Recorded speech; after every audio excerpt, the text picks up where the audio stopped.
ગણેશભાઈએ સ્વાભાવિક રીતે આજ જ નિર્ણય લીધો છે કે ભાઈ સોમવારના દિવસે દર સોમવારે નગરપાલિકાની અંદર સવારે 11 થી બપોરના 2 વાગ્યા સુધી આપણે સ્થળ ઉપર જ બેસવાનું. જયરાજસિંહ પરિવાર ઉપર જે ભરોસો અને વિશ્વાસ રાખ્યો છે તે હંમેશા લોકો અમારી સાથે છે, અમે એને સાર્થક કરવાના છીએ. ગોંડલની જનતાએ જ્યારે તમારા ખભા ઉપર એટલો બધો વજન વિશ્વાસ સાથે ભરોસા સાથે મૂક્યો હોય તો અમારી પણ નૈતિક ફરજ વધારે કામ કરવાની આવે છે. વિરોધીઓ જે રીતે છે ઈ 5, 25, 50 વિરોધીઓ માનો કે આઈના હોય અથવા ઘણી વાર બહાર બેસીને ગોંડલનો વહીવટ કરતા હોય એવા લોકોને જે ચશ્મા આવ્યા છે એટલે ઈ ચશ્મા પ્રમાણે દેખાતું હોય છે. 24 કલાક માટે હંમેશા એનો ફોન બી ચાલુ જ હોય છે. માર્કેટ યાર્ડ ખાતે બેસીને પણ બધાને સાંભળતા હોય છે કે 20 પ્રશ્નોમાંથી કદાચ 15 પ્રશ્નો હતા ને એ સ્થળ ઉપર જ નિકાલ થઈ ગયા છે. સૌરાષ્ટ્રનું સારું શહેર જે થાય એ રીતે અમારો સંપૂર્ણ પ્રયાસ છે. એ જ રીતે અમે કામ કરવા માંગીએ છીએ. આમ તો ભારત એ વિશ્વનો સૌથી મોટો લોકશાહી દેશ છે, જ્યાં લોકોનું લોકો દ્વારા અને લોકો માટે ચાલતું શાસન છે. અને એમાં પણ લોકો અને લોક પ્રતિનિધિઓ વચ્ચેનો જો પડદો હટી જાય તો લોકશાહીની મીઠાશ છે તે વધુ મહેકી ઉઠતી હોય છે. આમ તો ગોંડલને લઈને આપણે સોશિયલ મીડિયા પર જે ચિત્ર જોતા હોઈએ છીએ તેનાથી વાસ્તવિકતા છે તે અનેરી છે ને અલગ છે. કારણ કે ગોંડલમાં એક એવું પગલું લેવામાં આવ્યું છે જેની હાલ ચોમેર ચર્ચાઓ થઈ રહી છે ને જેને લોકશાહી છે, ખરી લોકશાહી કહેવાય તે પ્રકારનો એક નિર્ણય લેવામાં આવ્યો છે. ગોંડલના યુવા અગ્રણી ગણેશભાઈ ગોંડલ છે તે હવે દર સોમવારે છે તે ખાસ કરીને જન સુનાવણી કરશે, એટલે કે લોકો છે પોતાના પ્રશ્નો લઈને રૂબરૂ તેમની પાસે આવશે અને તેમનું નિરાકરણ કરવાના તમામ પ્રયાસો છે તે ત્યાં જ કરવામાં આવશે અને આ પ્રકારનો નિર્ણય લેવામાં આવ્યો છે. ત્યારે આપણી સાથે ગોંડલ નગરપાલિકાના ચેરમેન, કારોબારી ચેરમેન છે રાજભા જાડેજા જોડાઈ ચૂક્યા છે. તો આવો તેમની સાથે જ સીધી વાત કરીએ, વાત ગુજરાતી પર. રાજભા, વાત ગુજરાતીમાં આપનું ખૂબ ખૂબ સ્વાગત કરું છું. Thank you. રાજભા, શું કહેશો કે જે આ પ્રકારે નિર્ણય લેવામાં આવ્યો છે, આમ જોઈએ તો આપણું જે લોકશાહી છે તેની મીઠાશ જ આ છે કે જે લોક પ્રતિનિધિઓ છે ને લોકો છે તેમના વચ્ચે કોઈ દિવાલ ન હોય, કોઈ પડદો ન હોય અને ગોંડલમાં નિર્ણય લેવાયો છે ખાસ કરીને લોકોના પ્રશ્ન સીધી રીતે સાંભળવા અને એના ઉપાયો પણ સૂચવવા અને ખાસ કરીને પ્રશ્નોનું નિરાકરણ પણ લાવવું. સૌપ્રથમ તો આ વિચાર કઈ રીતે આવ્યો? બિલકુલ, આ વિચાર છે એ અમારા યુવા નેતા ગણેશભાઈને આવ્યો છે અને આજથી જ અમે એટલે કે આજે એટલે કે સોમવાર છે અને આજના દિવસથી જ અમે શરૂ કર્યું છે. કારણ કે કૃપાલસિંહભાઈ, વસ્તુ એવી હોય છે ઘણી વાર વાત નાની નાની લોકોના પ્રાથમિક પ્રશ્નો હોય છે, પણ ઘણી વખત પ્રાથમિક પ્રશ્નો કર્મચારીઓ અને અધિકારીઓને ક્યાંક ને ક્યાંક ઘણી વખત ભૂલ થતી હોય છે, તો એ પ્રશ્નો એક દિવસની બદલે 4 દિવસ પછી થતા હોય છે. ત્યારે ગણેશભાઈએ સ્વાભાવિક રીતે આજ જ નિર્ણય લીધો છે કે ભાઈ સોમવારના દિવસે દર સોમવારે નગરપાલિકાની અંદર સવારે 11 થી બપોરના 2 વાગ્યા સુધી આપણે સ્થળ ઉપર જ બેસવાનું. તો લોકો સરળતાથી એક તો ગણેશભાઈને મળી શકે, બીજું નગરપાલિકાના પ્રમુખ શ્રી હોય કે હું હોય કે કોઈ પણ અમારા પદાધિકારી હોય તો એમને મળી શકે. તાત્કાલિક જે વ્યક્તિનો કોઈ નાનો મોટો પ્રાથમિક પ્રશ્ન છે એ પ્રશ્ન સીધો જ ગણેશભાઈ એનો સાંભળી શકે અને ત્યાંથી અમે જે કઈ સૂચનો કરવાના હોય એ અધિકારી શ્રીઓ અને કર્મચારી શ્રીને સૂચન કરી શકી. અને નાના પ્રશ્નોનું અમે નેમ લીધી છે કે 24 થી 48 કલાકમાં જે પ્રાથમિક પ્રશ્નો છે એને તાત્કાલિક સ્થળ ઉપર આપણે પૂરા કરવા. બીજું ખાસ કરીને એવું હોય છે, ઘણી વખત મેજર પ્રશ્નો હોય છે. માનો કે કોઈને રોડ રસ્તાનો પ્રશ્ન હોય છે, બગીચાઓ બનાવવાનો હોય છે, ઘણા બધા આવા પ્રશ્નો હોય છે. તો એ પ્રશ્ન થોડો મેજરમાં આવતો હોય કારણ કે એને આપણે તાત્કાલિક એમ ન કહી શકીએ 24 કલાકમાં પૂરા કરશું, પણ એના માટે આપણે જે આયોજન કરવાનું હોય તો ગણેશભાઈ નગરપાલિકાએ હોય તો તાત્કાલિક જે અમારી સરકારશ્રીની આપણી પાસે ગ્રાન્ટો આવતી હોય છે અથવા આપણે સરકારશ્રી પાસે માગવી પડતી હોય છે, તો જે મેજર પ્રશ્નો આપણી પાસે આવે એનું તાત્કાલિક આપણે માનો કે આજનો હું એક એક્ઝામ્પલ તરીકે આપું છું કે એક વોર્ડ નંબર 8 નો પ્રશ્ન હતો રોડ રસ્તાનો. તો આજ જ ઈ અરજદારો બધા આવ્યા ને મળ્યા તો ઈ પ્રશ્ન છે એ તાત્કાલિક અમે કાગળ ઉપર જે લેવાનું હોય એ રીતે લઈ અને એની જે ગોઠવણી આગળની કરવાની હોય કે ભાઈ કેવી રીતે મંજૂરીમાં મૂકવું, કેવી રીતે એની ટીએસ લઈ આવવી, તો એ બધી જે ગતિવિધિઓ છે એને થોડુંક કામને સ્પીડ મળે અને લોકોને એ બાબતનો સંતોષ થાય. અને માત્ર ગોંડલ શહેરની જ વાત નથી, પણ ગોંડલના તાલુકાના વિસ્તારના લોકો હોય, ઘણી વખત જન્મ અને મૃત્યુના દાખલાઓ જેવા નાના નાના પ્રશ્નો હોય, એટલે કોઈ પણ પ્રકારનો પ્રાથમિક પ્રશ્ન હોય, નાનો હોય યા મોટો હોય અથવા ઘણી વખત સામાજિક પ્રશ્નો પણ હોય છે. તો જે પ્રશ્નો આવતા હોય એ ગણેશભાઈ પોતે રૂબરૂ એમની રીતે રોજ સાંભળે જ છે. આમ તો 24 કલાક માટે એ કાર્યરત છે, 24 કલાક માટે હંમેશા એનો ફોન બી ચાલુ જ હોય છે. માર્કેટ યાર્ડ ખાતે બેસીને પણ બધાને સાંભળતા હોય છે, પોતાની ઓફિસ કે બંગલામાં પણ સાંભળતા હોય છે. પરંતુ નગરપાલિકાનું એક નવું પહેલ એટલા માટે કરી છે કે નગરપાલિકાએ તાત્કાલિક પોતે સ્થળ ઉપર બેસી અને તાત્કાલિક મેં કીધું એમ અધિકારી કર્મચારીને સૂચના આપી અને એનું પાછું ફોલોઅપ લઈ તો લોકોના કામ ઝડપથી થાય, આવું એક આપણે નિષ્ઠા સાથે અને વહીવટની સરળતા થાય, લોકોને જે પ્રશ્નોની સરળતા થાય એના માટે આપણે આ પગલું લીધું છે આજથી. જી જી ભાઈ. રણભા, આમ જોઈએ તો આજે જે પહેલો દિવસ હતો તો પહેલા દિવસનો આપનો અનુભવ કેવો રહ્યો, ખાસ કરીને લોકોના પ્રતિભાવો કેવા આવ્યા, પ્રશ્નો છે તે કેવા લોકો લઈને આવ્યા, તેના વિશે પણ થોડું જાણવું છે. બિલકુલ. આજે અમારી પાસે છે ને લગભગ 20 થી વધારે પ્રશ્નો અલગ અલગ હમ પ્રકારના બધા જી ગણેશભાઈને મળવા આવ્યા હોય એમાં 20 જેટલા બધા હમ પ્રશ્નો આવ્યા હતા. હવે હમ આપને નવાઈ લાગશે કે 20 પ્રશ્નોમાંથી કદાચ 15 પ્રશ્નો હતા ને એ સ્થળ ઉપર જ નિકાલ થઈ ગયા છે. ઓહો. સફાઈ કર્મચારીના પ્રશ્નો હતા, પછી નાના નાના કોઈને કે ભાઈ કોઈ પાણીનો પ્રોબ્લેમ છે, ક્યારેક ભૂગર્ભ લાઈનના ઘણા ટાઈમથી પ્રોબ્લેમ હોય, ક્યાંક હમ માનો કે પ્રી મોન્સૂન આવે એટલે આમ તો ભૂગતા સફાઈ બધું ચાલતું હોય, બિલકુલ. પરંતુ એવા નાના નાના પ્રાથમિક પ્રશ્નો હતા. ઘણી જગ્યાએ એવું હતું કે ઘણા સમયથી અમારા વિસ્તાર છે તો એ છેવાડાનો વિસ્તાર છે તો ત્યાં માનો કે લાઇટની ને એવી બધી વ્યવસ્થાઓ થોડી અમને વધારે પડતી સારી થાય એ માટે કરો. પછી જી બીજો મેં એક પ્રશ્ન સાંભળ્યો કે ભાઈ અમારો વિસ્તાર છે એ છેવાડાનો વિસ્તાર છે તો અમને થોડુંક ચોરીના ચપાટીના એવા બધી ઘટનાઓ બનતી હોય નાની મોટી ક્યારેક ઘર હમ ઘરેલું ચોરીઓ ને બધું, તો એના માટે એમ કે ભાઈ પોલીસને ફોન કરી તો પોલીસે પણ સહકાર આપે પોઝિટિવ રીતે અને પોલીસે હમ પણ કીધું કે આ વિસ્તારની અંદર પેટ્રોલિંગ શરૂ કરી દઈ. મારો કહેવાનો હમ વાત ઈ છે કે ભાઈ જેટલા માનો કે 20 પ્રશ્નો આપણે કહી છીએ પણ 20 માંથી 15 પ્રશ્નો તો ઇઝીલી ઉકેલાઈ ગયો હોય.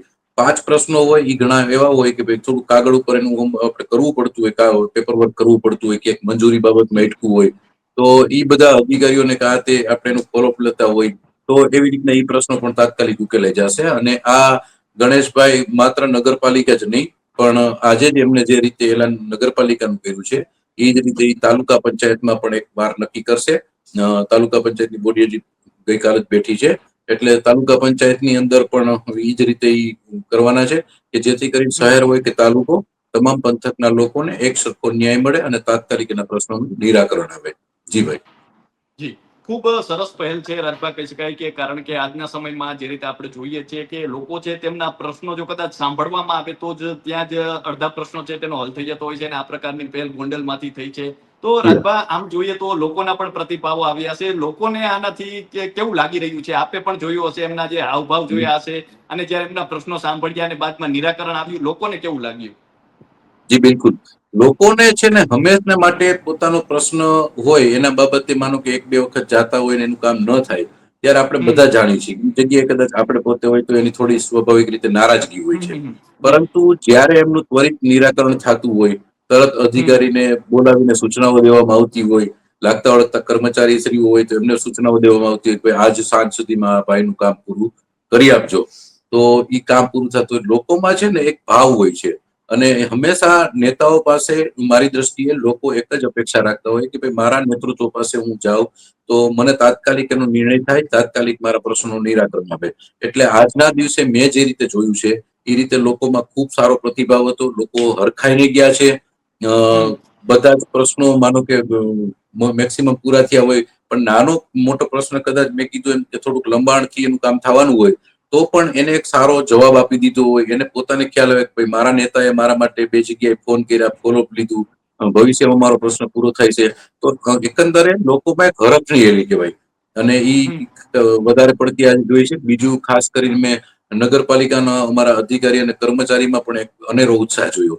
ઉત્સાહ એટલા માટે જોયો કે જી હંમેશા અધિકારી કર્મચારી શ્રીઓ ઉપર લોકશાહીની અંદર જે નેતૃત્વનું એનો પ્રભાવ હોવો જોઈએ કે હમ નેતાગીરી જે છે એ સબળ હોવી જોઈએ તો અધિકારીઓ કર્મચારીઓ હંમેશા વધારે પડતું કામ કરવા માટે તૈયાર જ હોય છે.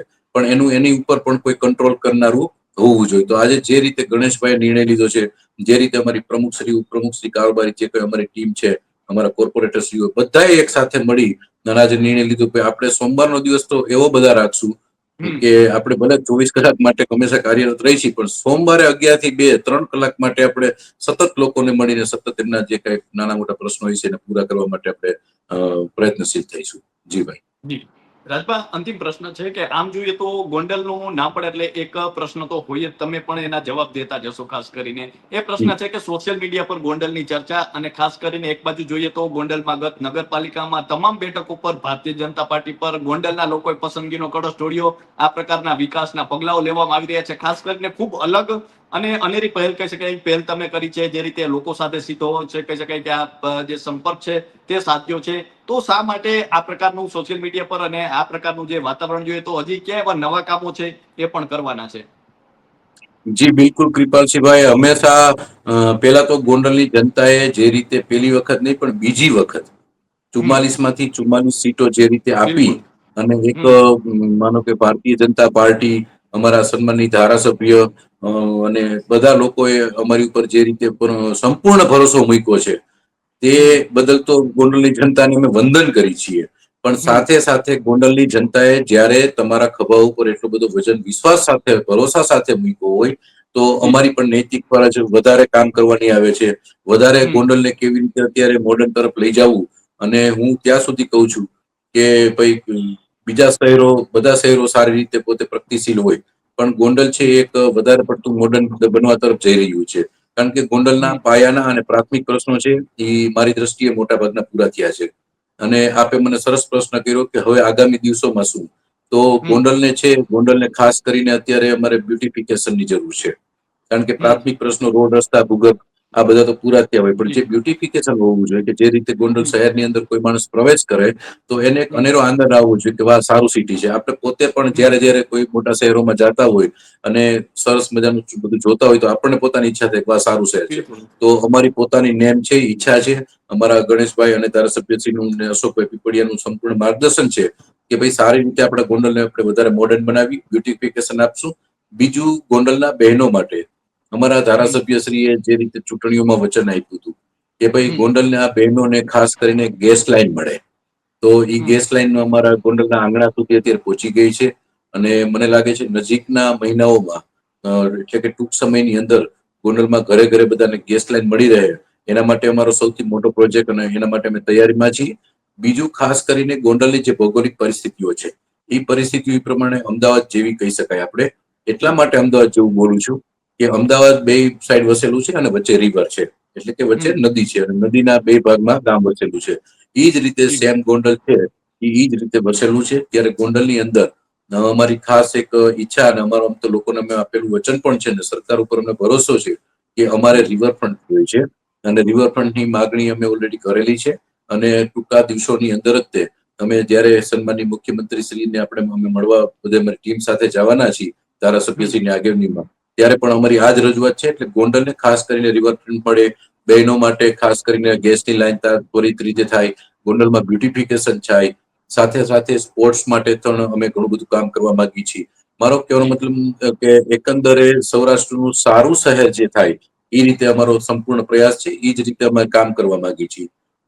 બીજો આપણો પ્રશ્ન હતો આપનો કે ખાસ કરીને જે વિરોધીઓ જે રીતે સોશિયલ મીડિયામાં ગોંડલને જે રીતે ચિતરતા હમ હોય છે, તો એ લોકોને માટે મારે, બહારના લોકોને ઘણી વાર ખબર ન હોય, એને એવું હોય છે કે હમ ગોંડલ એટલે કોઈ અલગ અલગ નામથી લોકો અત્યારે સંબોધન જી. કરે છે. પરંતુ ગોંડલ છે એ હંમેશા ભગવત ભૂમિ છે, ભગવત ભૂમિ જ રહેશે. અને વિરોધીઓ જે રીતે છે, એ 5, 25, 50 વિરોધીઓ માનો કે અહીંના હોય અથવા ઘણી વાર બહાર હમ બેસીને ગોંડલનો વહીવટ કરતા હોય, એવા લોકોને જે ચશ્મા આવ્યા છે, એટલે એ ચશ્મા પ્રમાણે દેખાતું હોય છે. બાકી ગોંડલની જનતાને, ગોંડલના લોકોએ આ ચૂંટણીની અંદર સાબિત કર્યું છે. 44 માંથી 44 સીટો આપી અને ભારતીય જી. જનતા પાર્ટીનો ભગવો લહેરાવી, અને ગોંડલની જનતાએ સંપૂર્ણ ભરોસો ભારતીય જનતા પાર્ટી અને ગોંડલના સન્માનની ધારાસભ્ય ગીતાબા, પૂર્વ ધારાસભ્ય જયરાજસિંહ અને જયરાજસિંહ પરિવાર ઉપર જે ભરોસો અને વિશ્વાસ રાખ્યો છે, તે હંમેશા લોકો અમારી સાથે છે. અમે એને સાર્થક કરવાના છીએ. અને વિરોધીઓ માટે તો મેં કીધું એમ કે ખાસ કરીને જેવા ચશ્મા આવ્યા હોય, જેવી જી. દ્રષ્ટિ એવી એની સૃષ્ટિ હોય, તો એ હમ લોકોને કદાચ એવું દેખાતું હોય છે. બાકી એકંદરે ગોંડલ ખૂબ જ ભાઈચારાની ભાવનાથી અને ખૂબ જ પ્રગતિશીલ ગોંડલ અને ભગવત ભૂમિ ગોંડલ છે. જી ભાઈ. જી. તો રાજભા, અમારી સાથે જોડાવા બદલ આપનો ખૂબ ખૂબ આભાર. તો આ હતા ગોંડલ નગરપાલિકાના કારોબારી ચેરમેન રાજભા, અને તેમણે જે રીતે આપણી સાથે વાત કરી છે, ખાસ કરીને જે ગોંડલમાં નવી પહેલ શરૂ કરવામાં આવી છે. આપણે અંત્યોદયનો ઉદય એવી વાત કરતા હોઈએ છીએ, ને ખાસ કરીને છેપાડાનું માણસ છે તે પોતાના પ્રશ્નો રજૂ કરી શકે, પ્રશ્નોના નિરાકરણ આવી શકે, એ જ લોકશાહીનું સૌથી સુંદર સ્વરૂપ છે. અને ખાસ કરીને ગોંડલમાં આ પ્રકારની જે પહેલ કરવામાં આવી છે તેની હાલ તો ચોમેર છે તે ચર્ચાઓ થઈ રહી છે, લોકો આ પહેલને વધાવી રહ્યા છે. તો હાલ તો બસ આટલું જ. ફરી મળતા રહીશું વાત ગુજરાતી પર.